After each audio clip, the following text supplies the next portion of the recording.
La mamie espionnait un deal de petits voyous. Quand un paquet de farine lui est tombé du ciel, la mamie a eu un éclair de génie et a trouvé le dealer, en proposant de rendre la farine. Mais la mamie bosse pas gratos. Elle voulait faire business avec lui. Le dealer lui a dit de se calmer. Après tout, c'est un truc illégal. Mais la mamie a dit qu'avec sa tête, personne la soupçonnerait jamais. Le dealer s'est dit que c'était pas bête en fait. Après avoir réfléchi un instant, il a sorti de la farine pour que la mamie fasse un essai. Des barrettes de 5 grammes.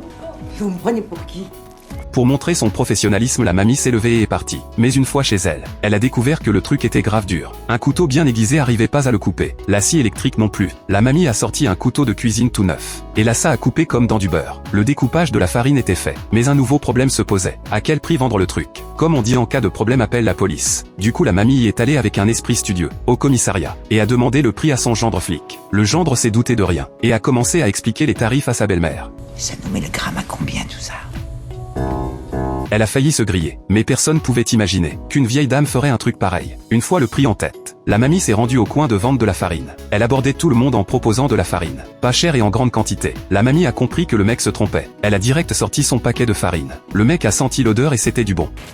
La vie de ma mère, mais t'es qui pour vendre ta mère, t'as une daronne là? Clairement le déguisement de la mamie marchait nickel. Après avoir vérifié que le mec était pas flic, il est devenu le premier client de la mamie. Avec ce succès, la mamie a redoublé d'efforts. Les ventes ont carrément doublé, grâce à son camouflage parfait et ses grosses quantités. Ce que les autres vendaient en une semaine, la mamie les coulait en 3 jours. Elle était devenue la meilleure vendeuse du coin. Du coup les livraisons ont aussi doublé. Avant de partir, la mamie planquait la farine sous des légumes. Son camouflage était sans faille, assez pour tromper les flics, mais pas les chiens renifleurs. À peine sorti de chez elle, un chien de patrouille a capté une odeur suspecte, et s'est mis à aboyer comme un fou sur la mamie. Il a même cassé sa laisse et l'a plaquée au sol. Heureusement son gendre était là pour la sortir de ce pétrin. Il l'a même raccompagnée chez elle en sécurité. À partir de là, grâce à son déguisement et ses prix cassés, la mamie s'est vite fait un nom dans le quartier. Plein de clients achetaient plus chez les autres. Ils voulaient que la cam de la mamie, parce qu'elle arnaquait jamais sur les quantités. Et en plus une mamie ça peut pas être un flic. Du coup son business a explosé. Elle se faisait un max de thunes. Sauf que les concurrents jaloux comptaient pas la lâcher. Ils l'ont tabassée, et lui ont piqué sa farine et son fric. Là la mamie était dans la mouise. Avec la moitié de la marchandise perdue, comment expliquer ça au dealer? Du coup elle a retravaillé la farine restante. Elle l'a fait fondre et a ajouté des additifs. Mais à ce moment-là son petit-fils a débarqué pour faire des bêtises. Le gamin a mis de la farine dans un gâteau par accident. La mamie au courant de rien en a fait des gâteaux, qui se sont retrouvés mangés par ses copines. Très vite les copines étaient en pleine forme.